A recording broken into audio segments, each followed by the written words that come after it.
Hello guys, कैसे हो आप सभी। आप सभी को मकर संक्रांति और उत्तरायण की बहुत बहुत शुभकामनाएं। ये त्यौहार जा चुके हैं और मुझे उम्मीद है आप सभी के त्यौहार बहुत अच्छे होंगे। एसबीआई क्लरिकल के सब सेकंड वेटिंग लिस्ट का वेट कर रहे हैं, उनको भी बहुत बहुत बधाई कि अब कुछ ही दिन बचे हैं जो आपकी सेकंड वेटिंग लिस्ट आ जाएगी।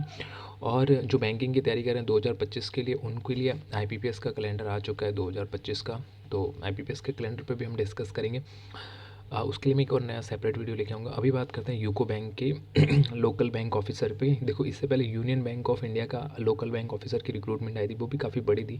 इसका एडवांटेज और डिसएडवांटेज पे मैं नहीं जाऊँगा, क्योंकि अब क्लरिकल में जैसे सेपरेट लोकल लैंग्वेज को प्रीफर कर रहे हैं, वैसे ही पीओ में भी ऐसी ही चीज़ें हो रही हैं।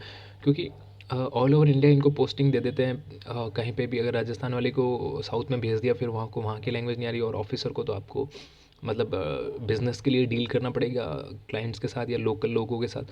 तो अब बैंक ये प्रीफर कर रहे हैं कि पीओ के साथ साथ वो एलबीओ को भी लेके आ रहे हैं।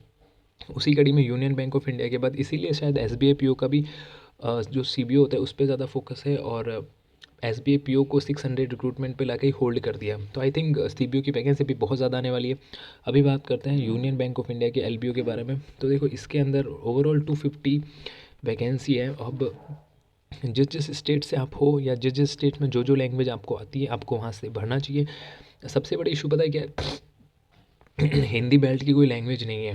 पता है, हिंदी बेल्ट की लैंग्वेज नहीं होने का मेरे अकॉर्डिंग जो सबसे बड़ा रीज़न है ना, वो रीज़न ये है कि आईबीपीएस पीओ में जो भी सेलेक्ट होंगे ना, उनको मेनली उसी हिंदी बेल्ट वाले में रखा जाएगा।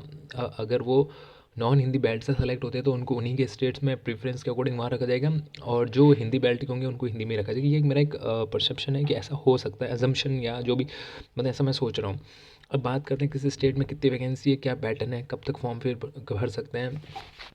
2024-25 लोकल बैंक ऑफिसर।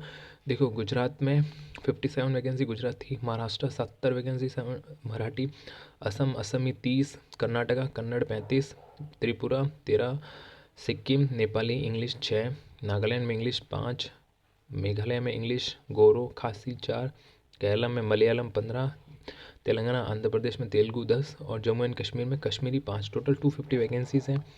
सबसे ज़्यादा बात करूँ तो मैं जनरल के अंदर है 121, ओबीसी के अंदर 63, ईडब्ल्यूएस के अंदर 21, 40, 31, ठीक है, category wise.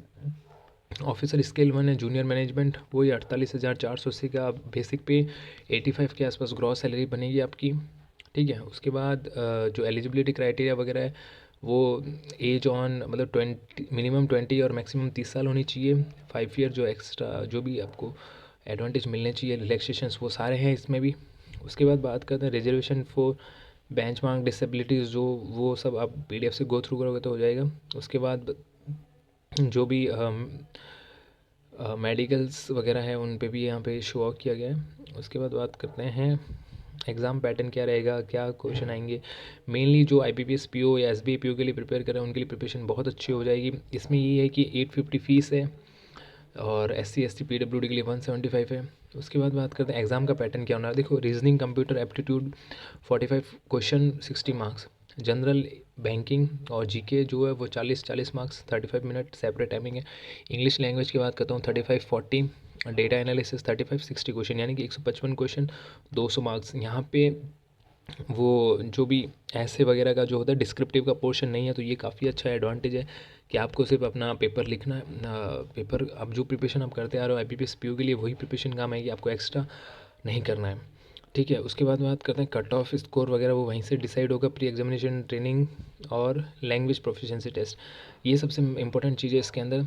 The candidate applying for position of LBO of a particular state should be proficient reading writing speaking in any one of the specified local language of that state as mentioned in the notification. Candidates shortlisted through the online written test will have to appear in the local proficiency test, failing which will they will not be allowed to appear to personal interview and choose their candidates will not consider to further selection process। यानी कि आपको interview से पहले ही आपका LPT हो जाएगा। अगर आप एलपीटी में बोल सकते हो, पढ़ सकते हो, लिख सकते हो, तो ही आपको फर्दर इंटरव्यू के लिए प्रोसीड किया जाएगा, वरना आपको पहले ही रिटर्न के बाद एलपीटी में आपको बाहर कर दिया जाएगा। तो ये सबसे बड़ी चीज़ है।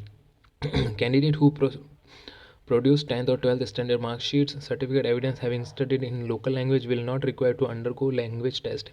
यानी कि यहाँ पे अगर आपने 10th-12th उस स्टेट से किया और उस स्टेट की लैंग्वेज में किया तो आपको इंटरव्यू नहीं देना पड़ेगा। पर्सनल इंटरव्यू की बात करते हैं तो देखो ऑनलाइन मार्क्स का और जो इंटरव्यू का है वो 80-20 का रेशियो रहने वाला है। 35 और 40 में मिनिमम मार्क्स है, वो तो आपको लेके आना ही है। उसके बाद बात करते हैं, हाँ तो ये सारी चीज़ें थी, ये एग्ज़ाम्स के सेंटर्स है, कौन से स्टेट में कहाँ का एग्ज़ाम सेंटर देने वाला है। तो जिसको जहाँ जहाँ की अगर आपको लैंग्वेज में इशू नहीं हो तो और आपको लगता है कि आप लैंग्वेज तैयार कर सकते हो, तो आपको अपने नियर बाय स्टेट या आसपास जो भी स्टेट जो लगता है कि हाँ यहाँ से मैं करके मैं ये जॉब कंटिन्यू कर सकता हूँ, तो प्लीज़ आप ये फॉर्म भरें। और ट्रायल बेसिस पे देखो 16/1/2025 से लेकर 5/2/2025 तक है। मोस्ट प्रोबेबली ये एग्ज़ाम भी नेक्स्ट मार्च अप्रैल के अंदर हो जाएगा। तो ऑल द बेस्ट गाइस, और बाकी IPPS PO के कैलेंडर पे मैं जल्दी आपसे बात करता हूँ। ठीक है, टेक केयर, बाय बाय।